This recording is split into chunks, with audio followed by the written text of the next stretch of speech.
The RotoGrinders Daily Fantasy Football Podcast is presented to you by Yahoo Sports Daily Fantasy. Make sure you check them out. The 400K Baller is here for Week 4. $10 entry, $50,000 to first place. And as always, they've got their Yahoo Cup. It's a free roll each and every week for you. And if you get the perfect lineup, you can win $1 million. Only over at Yahoo Sports Daily Fantasy.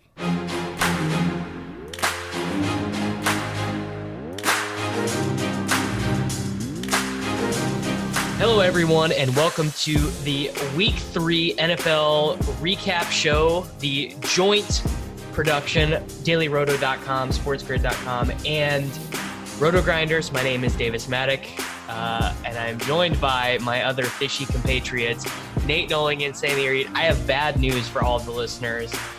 We all just won money playing daily fantasy sports on Sunday in the National Football League, so none of us are going to be that tilted. Just wrecked every person who took my head-to-heads all day, baby. Woo!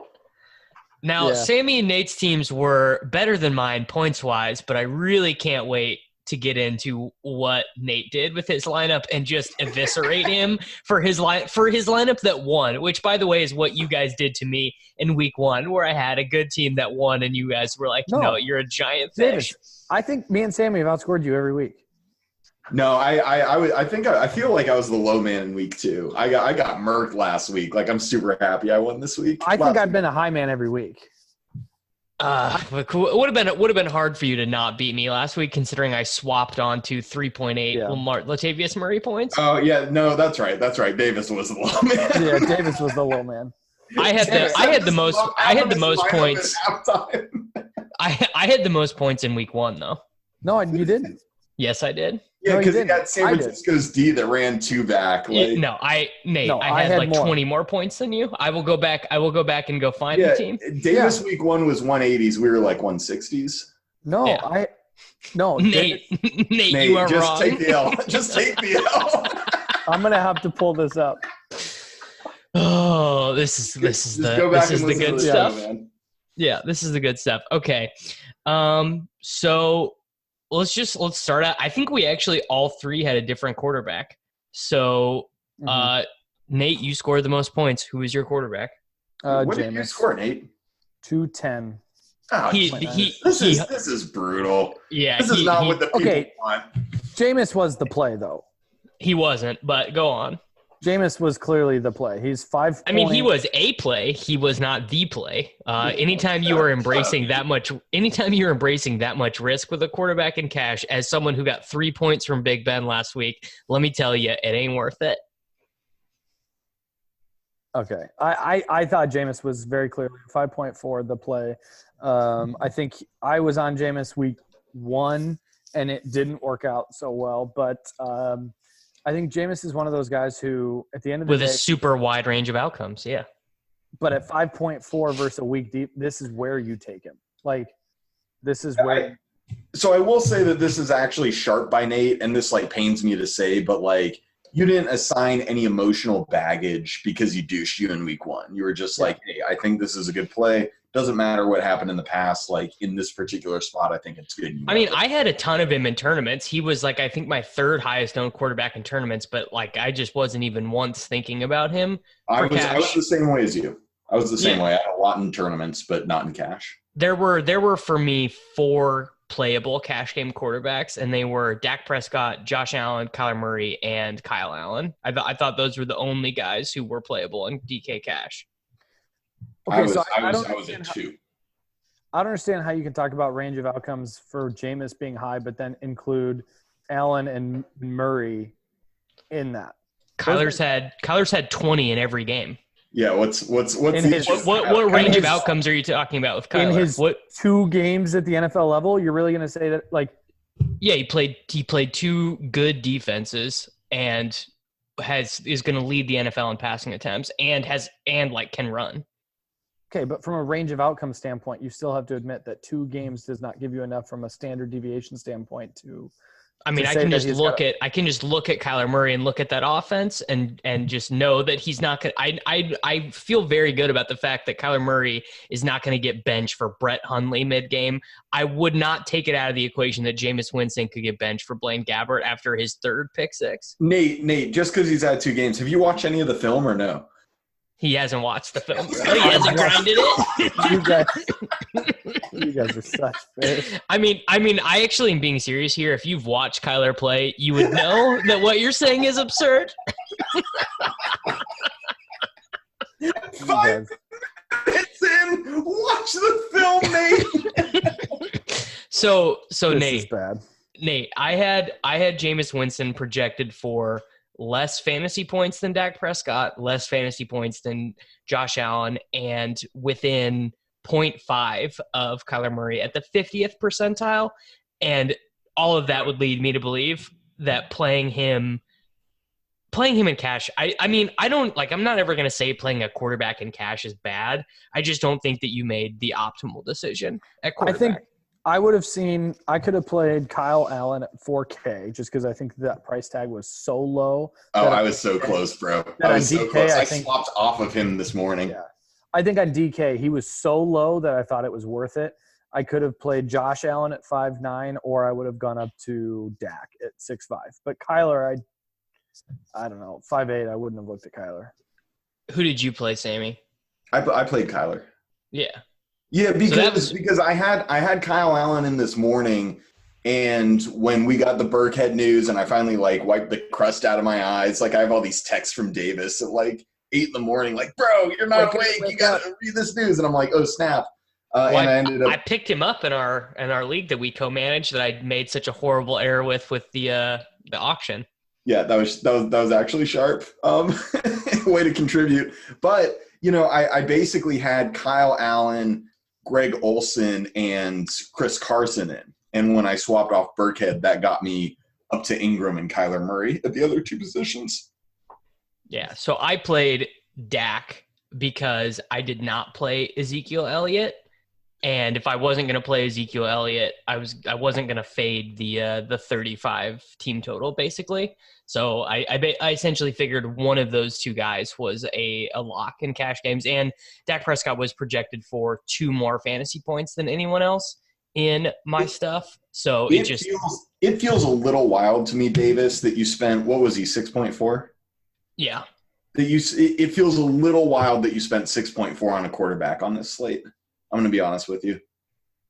I mean, so if I obviously, if I could go back and do things again, I'd just play Kyle Allen and Christian McCaffrey, right? Just 4 touchdowns. Yeah, but I feel after watching how that game went and seeing how the Cowboys played, I feel very good about the decision to play Dak, because really, I just didn't want to be in a situation of fading the Dallas Cowboys offense entirely. They had the highest team total of the slate, and they've just been crushing teams. For 2 weeks. Okay, let's back up a second, because I think this was the first week we've had this season where Sunday morning things changed so drastically that we had to make changes. Readjust. Right? So yeah. Why don't you start off, Davis? You were up way before me because you live in Central Time.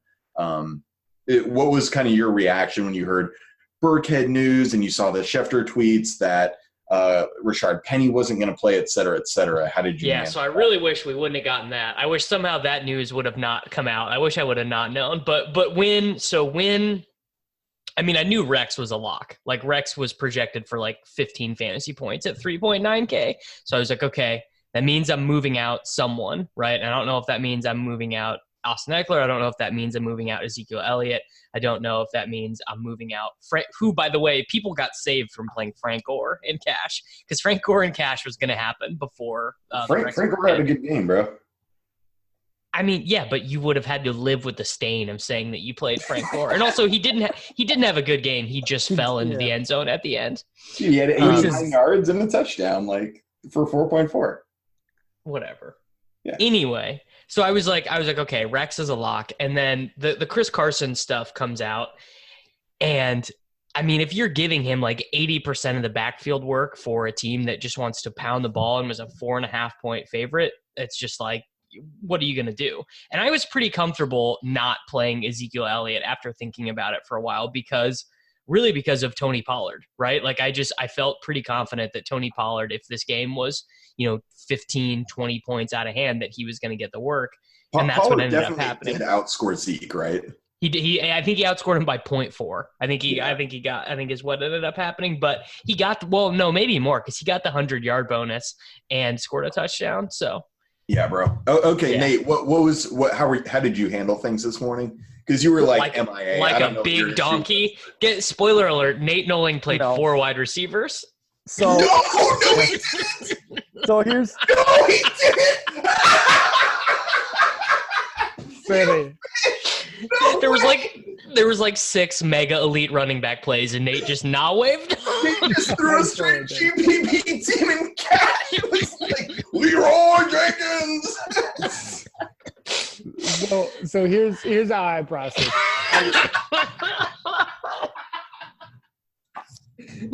I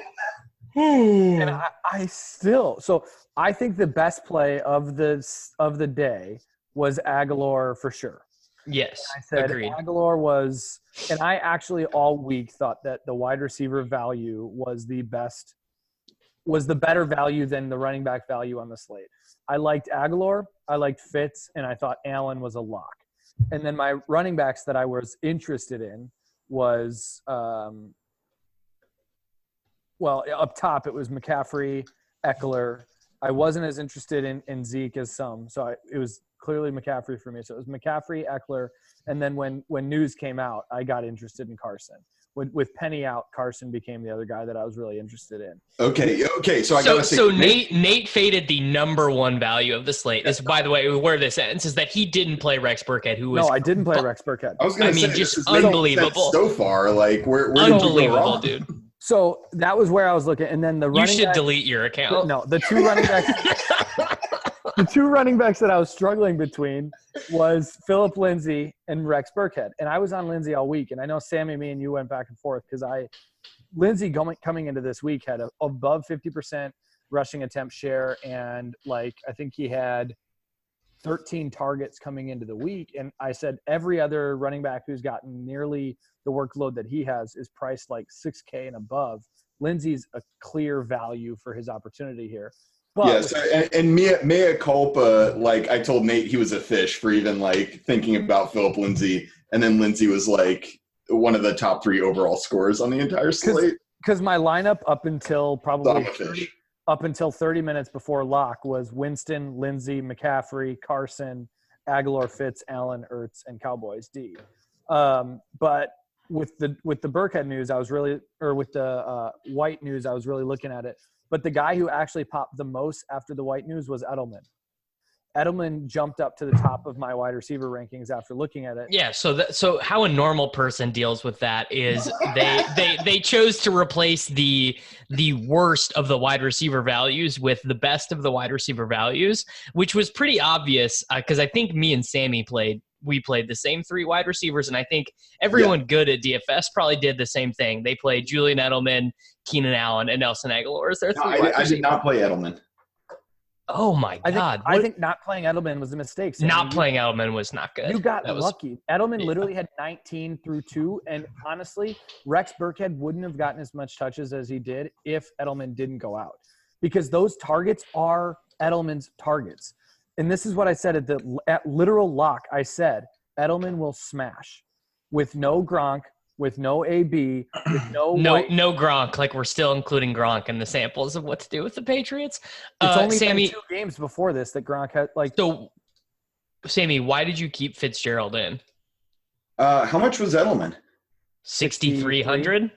Because Fitzgerald was 5.1. I mean, I'll be honest with you, I was legit on my way. He was boozing. He was hanging. Yeah, dude, I was at 9:30 in the morning. I'm tailgating, drinking, knockoff White Claws. The store was out of both White Claw and Truly, so I was drinking Smirnoff seltzers, which are just tough, squalid. But I was pounding them, and it's dude, I'm tailgating. I was at the Steelers-Niners game, and it was it just wasn't happening. I fixed my lineup. I threw Burkhead in. I woke up at like 8 with Davis texting me, and by 8:30, like I was just like, okay, like I'd come to my senses. I'm like, all right, I'll play Burkhead, and I knocked Carson out of there. And, I mean, Rex Burkhead was literally, and I don't ever want to see my friends lose money, so I'm very happy that Nate smashed today. Like, very much good for him. But not playing Rex was so bad. What did you project Rex like workload to be? I will tell you, I literally still have the inputs from this morning. Davis, let me ask you, do you have some sort of proprietary algorithm? Because you say I had him projected for, or is this? Well, I use the daily roto projections, and then I customize you can customize the inputs for market share, yards per carry, market share of touchdowns, market share of targets, yards per target. Like, okay, tight. So with I think a very conservative projection of 25% market share rush attempts, 25% market share of rushing touchdowns, 12% market share of targets, I had him projected for the best running back value of the slate. Okay, so see, the thing about that is Phillip Lindsay has twice the rushing attempt share already, and he had half the team total, and he was more expensive. And he had a worse matchup. He was an extra $400. And he. I don't think Lindsay was bad. I never was on teams. I was never with Sammy there. He was a good value in our stuff too. But Rex Burkhead was clearly better. No, even from a pure opportunities per dollar standpoint on the projections you just gave me, Phillip Lindsay is a better opportunity per dollar play. Frank Gore is a better opportunity per dollar play. Chris Carson's a better opportunity per dollar play. There's so many other opportunity per dollar play that are still above Rex Burkhead. Dude, you guys are sitting here talking all this nonsense about market share. This is an art. It was just a smash. It was just a smash, Nate. If it wasn't for Edelman going down, he still would have. Nate, he played 57 of the snaps. Dude, he got a 2-yard touchdown. He got a 2-yard touchdown, and Nate's texting, that would have been Edelman's touchdown. I mean, Nate, I had Edelman too. He was a great play, but I don't know what you're doing during these games. I don't know if you're watching or what you're doing. Rex Burkhead was out there the whole game, dude. And every time when Edelman was on the field, Edelman was getting all of the looks and all of the targets. Rex Burkhead only had like 1 or 2 targets before Edelman went down.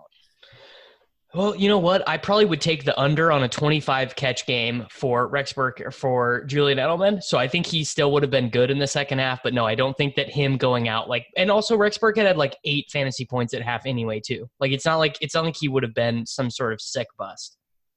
Yeah, dude. The Patriots like smashed. Like they weren't going to be throwing all the second half. It's like, Nate, it's not good, bro.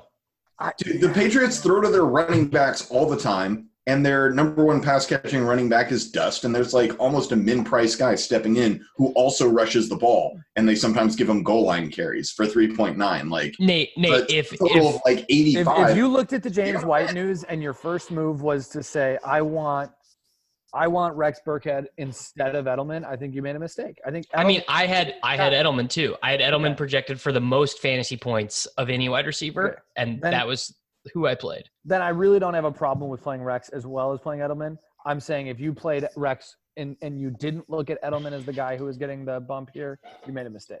Hey, look, man, I was drinking, all right? Like, what do you want me to say? I wasn't trying to play 4 receivers in DK. It just wasn't something I ever considered. This was the best receiver value we've had all year. Nate just dead ass played Larry Fitzgerald over Rex Burkhead.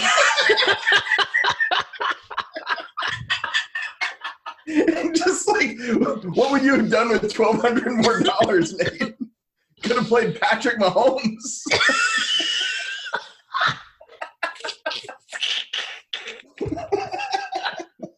You're tripping. Or Nate, who did you play at defense?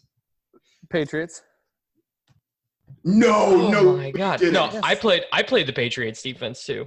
I said all week you had to play the Patriots. Oh my God! Are you? You definitely didn't have to. By the way, I need to pull back on this. You definitely didn't have to. I stone faded the Patriots and the Cowboys defense in GPP. I just excluded them. Games, though. Paying for defense was stupid. I literally just did it because I could. It didn't matter.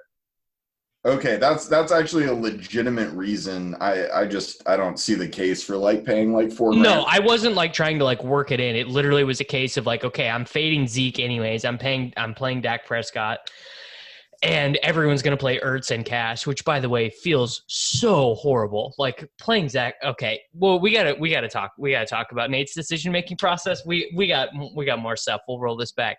Nate, you played 4 wide receivers in Cash. Yeah, Explain yourself.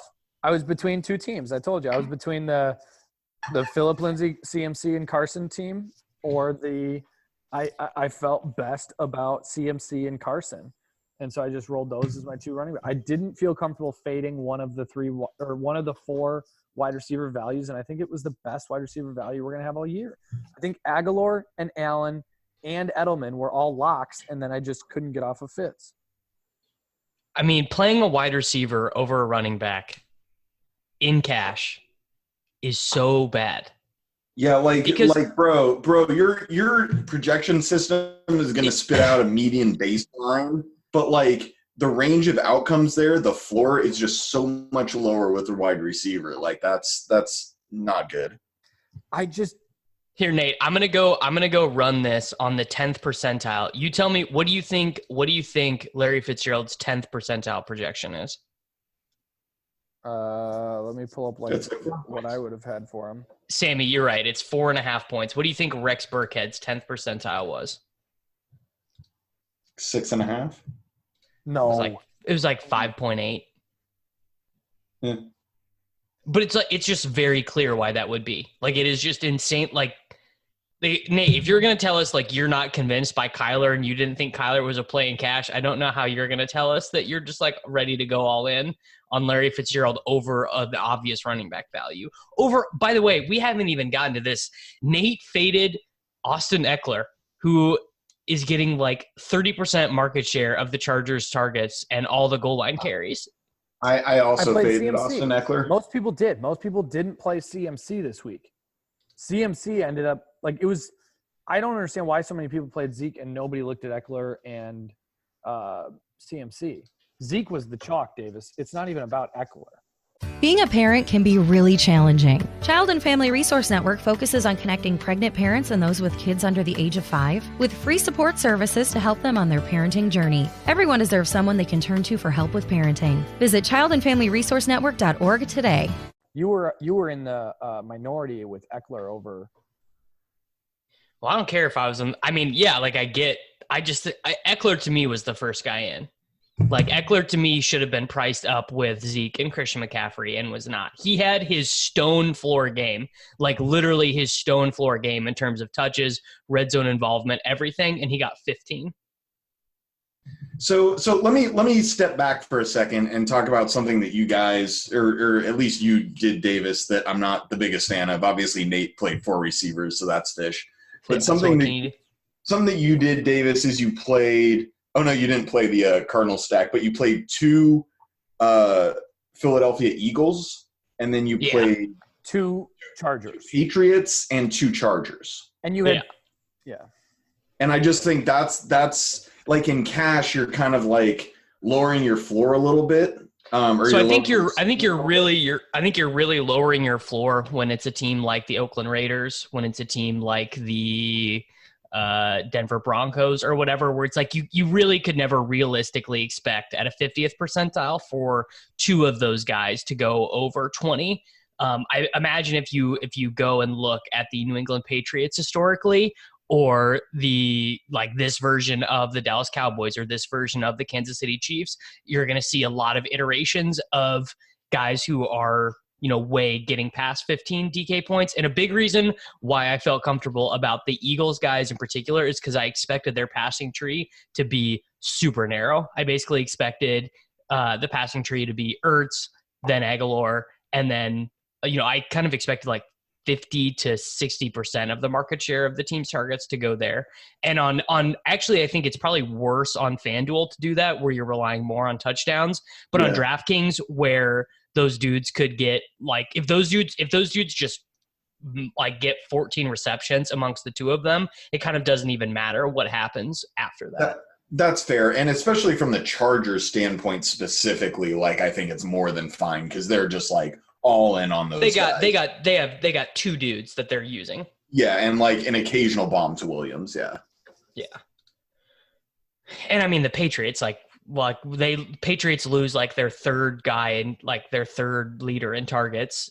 A lot of that's going to cool, and they lost Antonio Brown. Like they lost James White and Antonio Brown's market share from the weeks before, and we're going to be replacing that with Rex Burkhead, Julian Edelman, and Josh Gordon. Yeah. So one thing that you guys did, I played Dalvin Cook. Neither of you guys played Dalvin Cook. Dalvin was a good play. He was really good. And I mean, honestly, he ran bad. Like I saw that Adam Thielen ran one in from the one, and like Madison got a touchdown. Ran one in too. Dalvin could have just like broken the slate if he had like touchdown luck on his side. Yeah, he could have had the Mark Ingram game. Yeah. I'm not salty. I'm not salty or anything about the fact that a dude I had 0% of got 35. Like it's fine. when they were down the whole game, super negative games. No, it's fine. It's like I had like like Mahomes, McCole Hardman, Demarcus Robinson, Marquise Brown stacks, and it's like it's fine. It's like I'm not even mad. No, like that any of that happened. It's fine. No, I mean seriously, Mark Ingram can just piss off. Like that dude can just. I hope he retires tomorrow. Scavenger. It didn't even get your Justice Hill best ball teams involved. Yeah, I know. Like how miserable. Yeah, but I played Zeke and Dalvin and Burkhead, and I know that Nate was like standing for CMC the entire week, which I mean honestly, like I get like CMC's fantastic.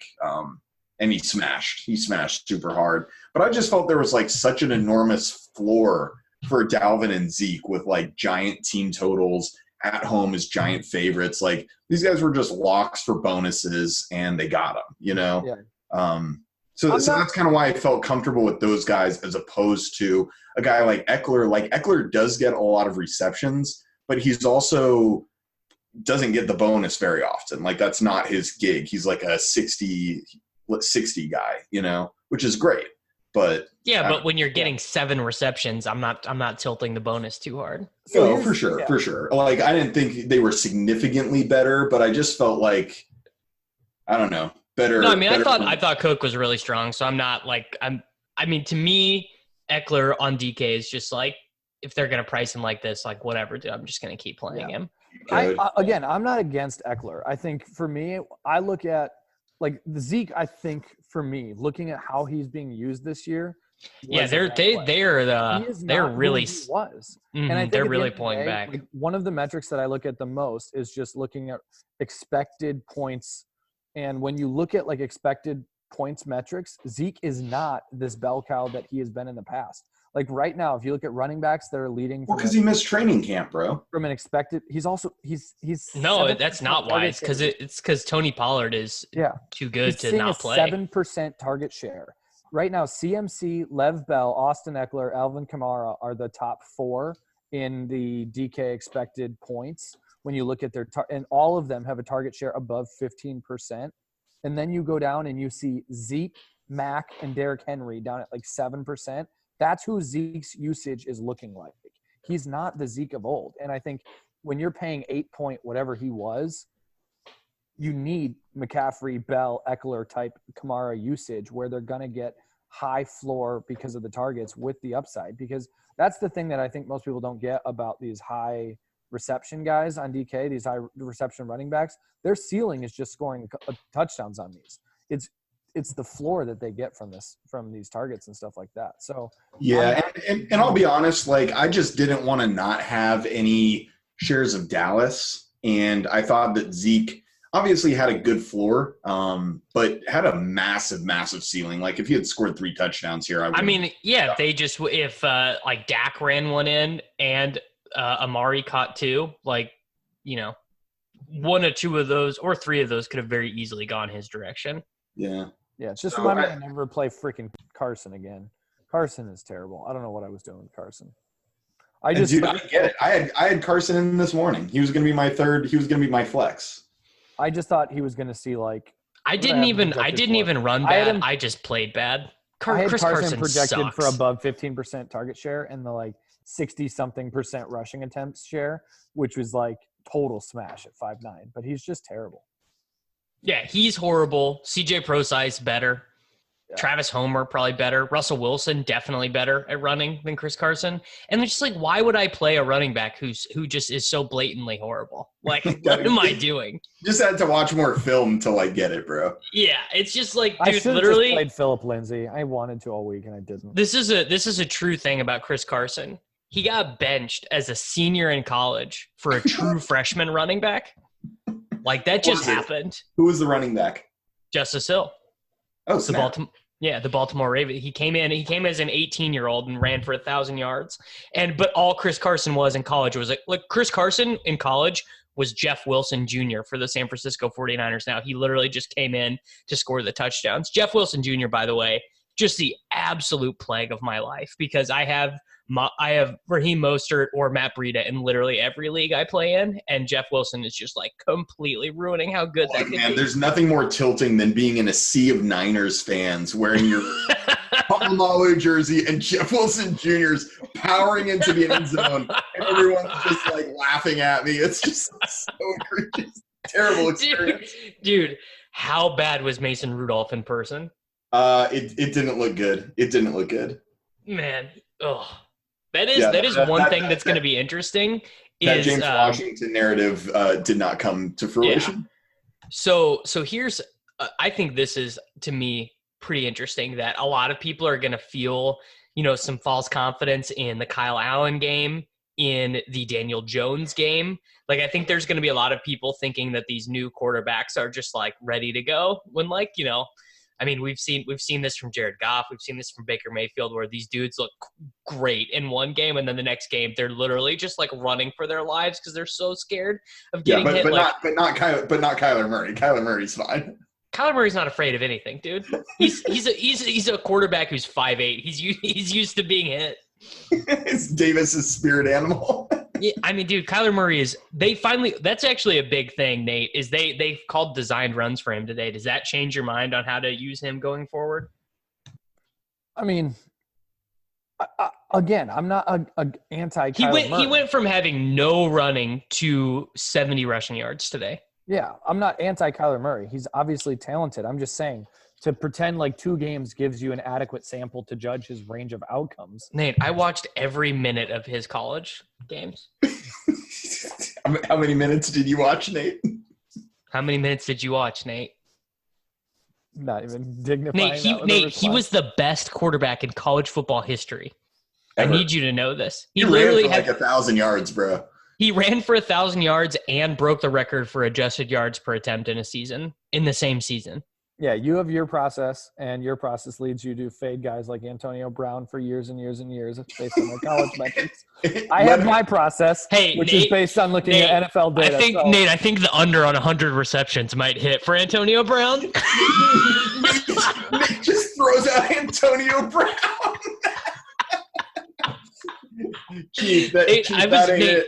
Clearly, I was vindicated in the end about Antonio Brown. What did you guys do at tight end? Did you both play Ertz? Yeah, that fish. I didn't. I am so. Oh, that's why Nate had scored 213 points, because he got 30 points from Darren Waller. Dude, Waller smashed, huh? Yeah, he's on our bench in that Yahoo league. And he didn't even have the touchdown. I didn't see how hard he smashed, because like I was at this tailgate and some monster truck like rolled over our cornfield, and then the cops pulled him over in front of us and like gave him DUIs. The whole thing was wild. But I didn't see what happened with Waller. Yeah, and he didn't have the touchdown too, so it was like, yeah, but he smashed. Yeah, we need to stop. We need to start playing him over OJ Howard. He's he's unbelievably athletic, and Carr looks at him every time. Oh my God, 13 for 134 on 14 targets. That's out of hand. Yeah, what was his target share this week? I mean, Dude, it was like 80%. Look, so you played Waller. That was actually pretty sharp. Did you like him because of his high target share so far? Or were you just like, that's where I landed? I got to fit in 4 wide receivers, and this is what it leads I to? just try really. It's like I either gotta play 2 tight ends or 4 wide receivers. It's just one of those two. That was Nate's text at the beginning of the week. You guys, this is the week 2 tight ends in cash. Every week, Nate's just looking for a way to fade the stone best plays of the slate. no, I had so it was between Nolan and Olsen. 210 points. I mean, I have to tell everybody listening right now that if you didn't score a buttload of points on this slate, you're just so bad. Like, I don't know. It was an easy slate. We're all such idiots, and we all not winning. It was an easy slate. The play Played 4 wide receivers and Waller. Well, here's the thing about playing 4 wide receivers. Like, the 1 out of 4 times it works, you're just doing like windmill dunks because it means you scored 210 points. And then the next time you do it, you're going to score 130 because you embraced variance too hard. Congrats on your 4th place finish and all the 200-man double-ups. Screw you guys.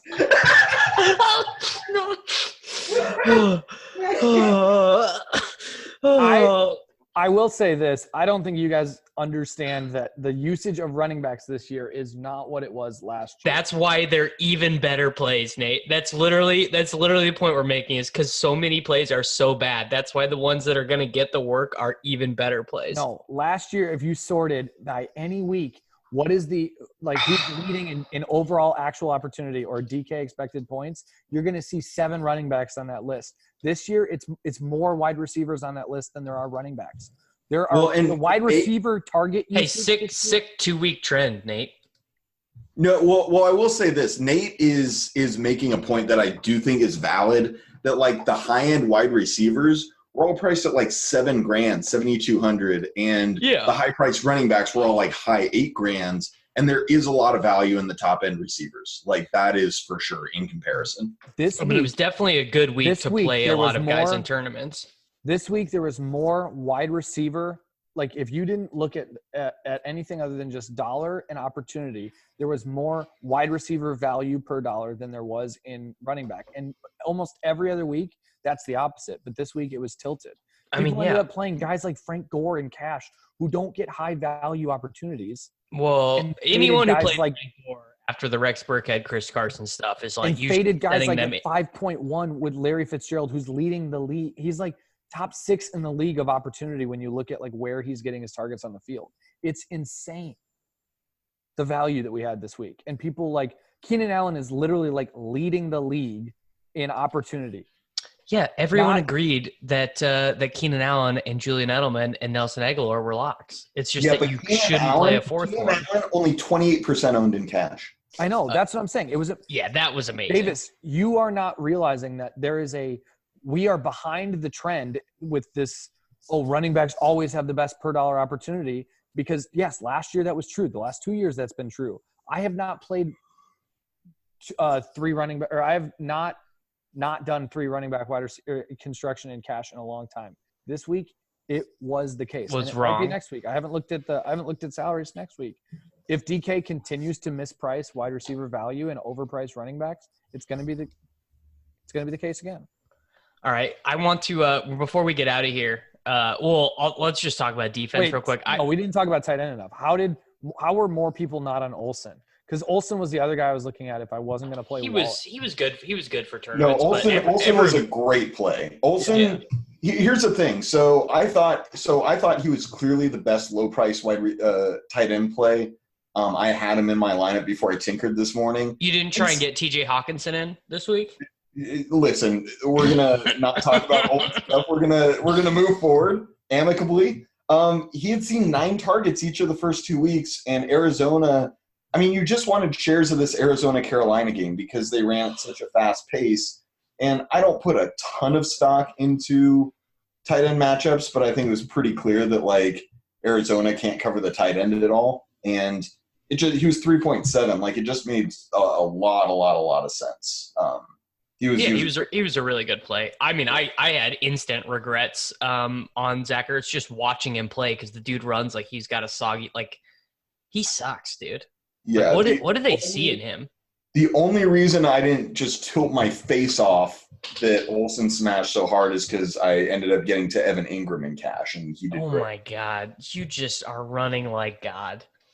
Dude, I mean, he was a great play. No, he was a great play. Clearly was not as good of a play as Zach Ertz from a projection standpoint. But as you say, it's I just hard, didn't have bro. the money for Ertz. Like, Ertz was like 400 more or 500 more, and I just didn't have the cash. Because you had to pay up for Patriots D.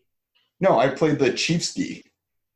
Oh yeah, that's right. Yeah, your team. I just took a team that was like almost a touchdown favorite at home for 2.5, and they didn't do great, but it allowed me to get literally everybody else I wanted in at every other position. And I just think that I'm never going to pay up for defense and special teams when you can do that.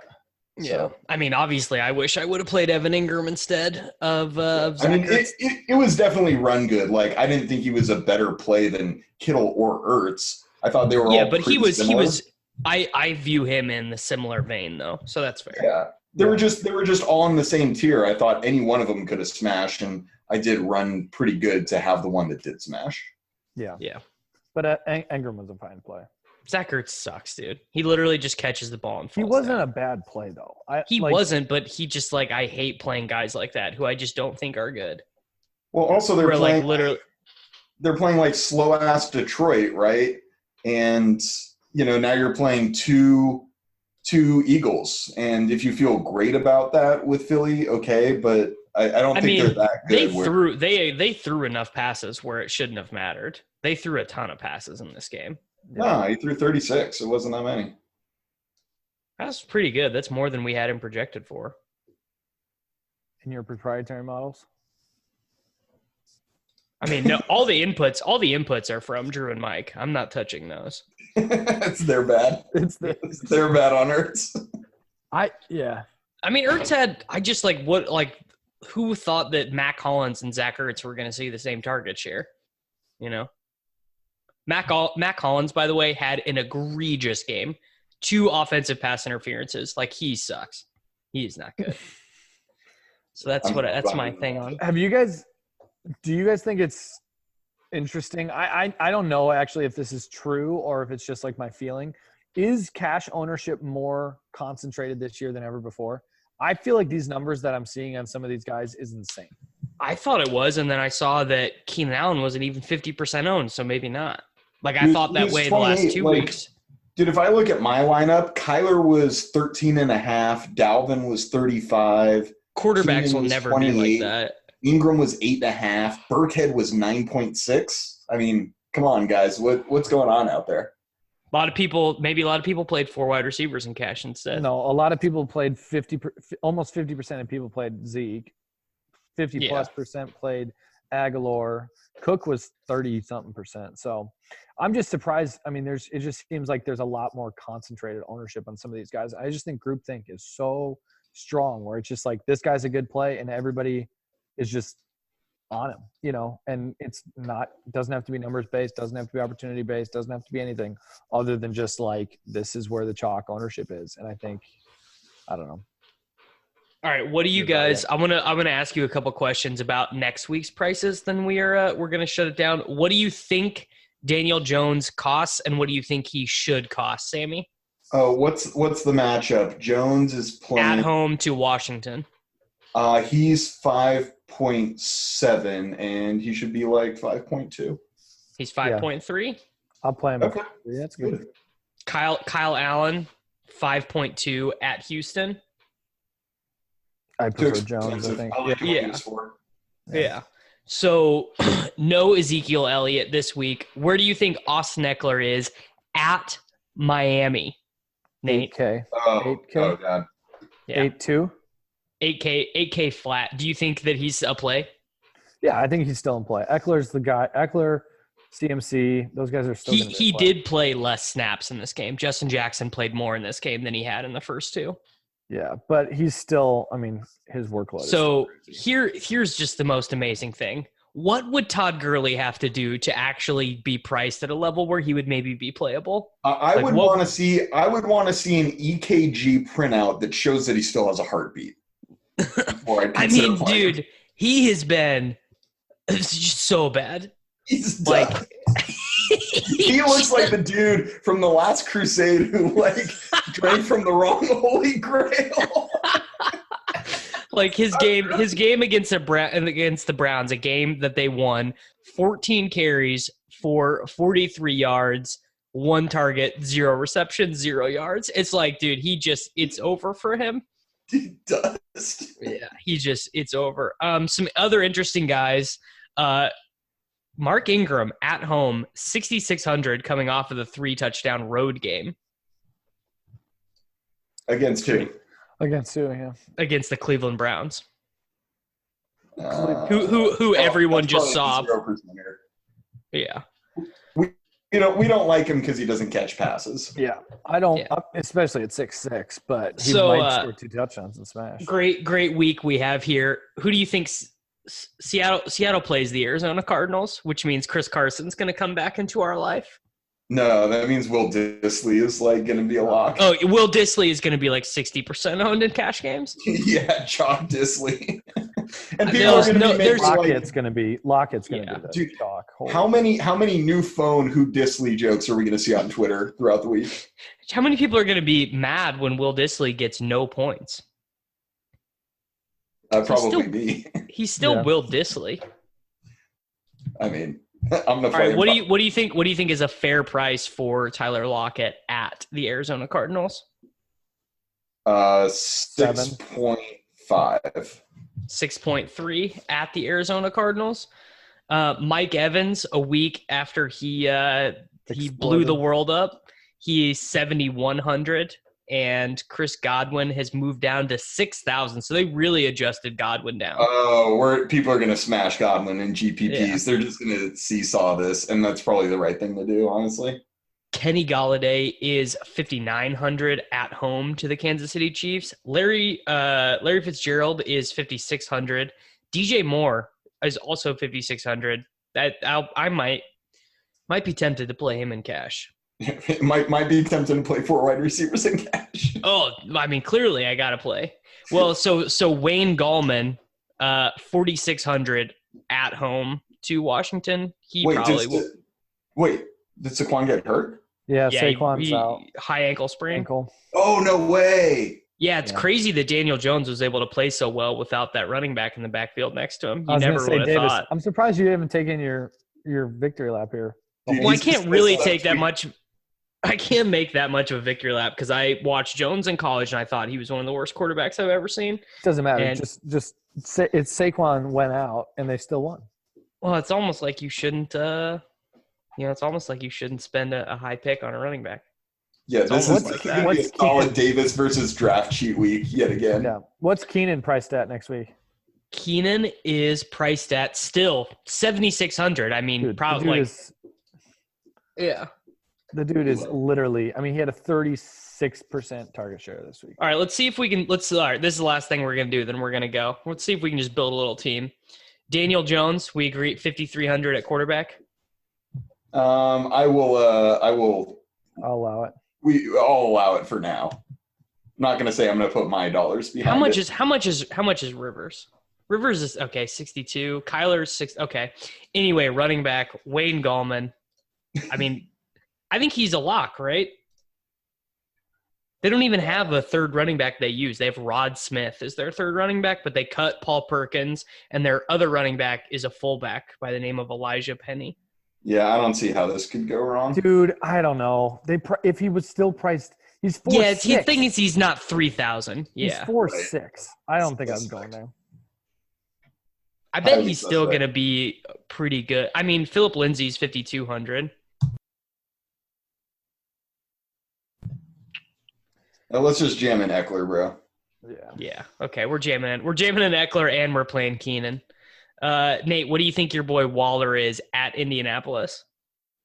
Dude, he's over 5. He's got to be priced way up after this. Yeah, he's 5,200 now. I think that Austin Hooper is probably the guy I want, 4,300 at home to Tennessee. And I'm guessing Keenan's price wasn't adjusted because he had the later game where all those earlier guys. No, they're still adjusted because Eckler was 8,000. Yeah, Keenan's up $600. Like that's an 8% raise. And Gallman is adjusted like they knew he'd be playing too. Yeah. Yeah. And those games were taking place at the same time. Yeah. So just lock in Lockett. All right. Well, let's put in Lockett and Lockett's Disley a there. lock. Yeah. All right. Well, I mean, let's just get Russell Wilson in too. I mean. Okay. Yeah. It's Well, just except onslaught.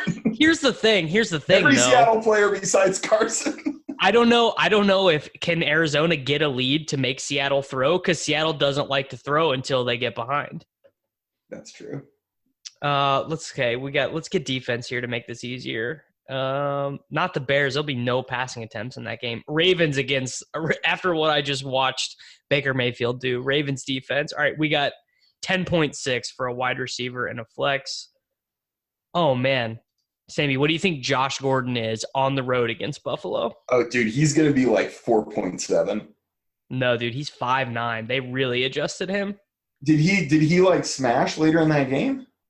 He had a good game. I don't think he full smashed. He hurt his finger for a little bit, so he left. But he had 11 targets. He hadn't done anything. My wife was texting me because I drafted him on her team. She's like, "Why isn't Josh Jordan doing anything?" And I'm like, "I'm sorry for doing this." So Edelman suffered a rib injury. If they sit him, I think Philip Dorsett is probably a lock. Yeah, 4,700. And then they're getting sharp with their pricing, man. Yeah, no, they are. Like good.